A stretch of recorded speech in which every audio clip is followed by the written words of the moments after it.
আজকে আপুর বাসায় গিয়েছিলাম এবং আপুর সাথে জমিয়ে আড্ডা দিয়েছি এবং আপু আমার জন্য ম্যাগি নুডলস রান্না করবে। আজকে ওয়েদারটা অনেক সুন্দর ছিল। এই তো আমি এক ঝলক আপনাদের সামনে আসলাম, কারণ আমি তো জানি আপনারা আমাকে অনেক বেশি মিস করেন। সো আমি সব কিছু বুঝতে পারি। তো আজকে আপুর বাসায় গিয়েছিলাম অনেক দিন পরে। সো ২ বোন জমিয়ে আড্ডা দিয়েছি, অনেক খাওয়া-দাওয়া করেছি।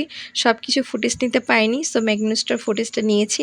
এবং একটা কথা বলতে চাই, যারা আমার পরিচিত আছেন তারা খুব ভালো করে জানেন যে আমার হাতের নুডলস রান্না কিন্তু অনেক মজা, অনেক মজা, অনেক মজা।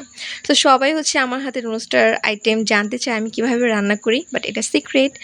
যাই হোক, আমার দর্শকের জন্য আমি অবশ্যই এটা শেয়ার করতে পারি। আপনাদের যাদের লাগবে অবশ্যই আমাকে কমেন্ট করে জানাবেন, তাদেরকে আমি দিয়ে দিব আমার রেসিপিটা। আর আপু এখানে নুডলসটা যখন রান্না করবে তখন বারবার আমাকে জিজ্ঞাসা করছিল। আর এই তো এখানে আপুর হাত এবং আমার হাত, আমরা দুজনে দেখছিলাম এবং বলাবলি করছিলাম কে কার থেকে ফর্সা।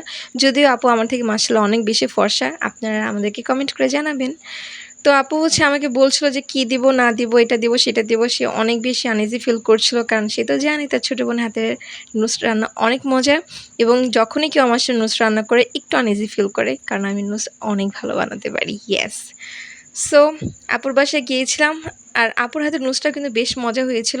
যখন ও আমার এই ভিডিওটা দেখবে আমাকে বলবে, হ্যাঁ চিটেপুটে সব খেয়েছিলি, এখন আমার নামে দুর্নাম দিচ্ছিস। বাট টু বি অনেস্ট এরকম কিচ্ছু না, আপুর হাতের নুডলসটা আসলেই মজা ছিল। এখন আপনারা জানান কেমন লেগেছে। ধন্যবাদ।